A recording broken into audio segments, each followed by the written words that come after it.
ప్రభువు నామమునకు మహిమ కలుగునుగాక. ఈ ఉదయకాలము మీకందరికీ వందనాలు తెలియచేస్తున్నాను. ఈ దినము మిమ్ములను బలపరచు దేవుని మాట. నిజముగా మొరపెట్టు వారికందరికీ యెహోవా సమీపముగా ఉన్నాడు. కీర్తనలు 145వ కీర్తన 18వ చరణం. మన దేవుడు మనకు సమీపముగానే ఉండేవారు. ఆయన ఎక్కడో మన మనవులు మొరలు వినబడనంత దూరములో ఉండరు, కానీ ఆయన మన ప్రక్కనే ఉండి మన ప్రార్థనలను ఆలకించుచున్నారు. ఎవరైతే ఆయనకు నిజముగా మొరపెడతారో వారికి సమీపముగా ఉండి సమాధానం ఇచ్చే గొప్ప దేవుడు.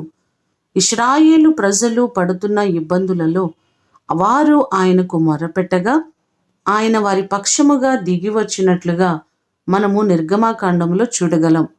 అలాగే మనకున్నటువంటి ప్రతి సమస్యలో, ఇబ్బందిలో, కష్టములో దేవునికి మొరపెట్టినట్లయితే ఆయన మన మొరలు ఆలకించేవారు. ఈ మాటలు వింటున్న మీ అందరి జీవితాల్లో మీకున్న ప్రతి సమస్యల నుంచి దేవుడు మిమ్మలను విడిపించి మీ ప్రార్థనలన్నీ ఆయన ఆలకించి అంగీకరించి సమాధానం ఇచ్చునుగాక. ప్రార్థన చేసుకుందాం.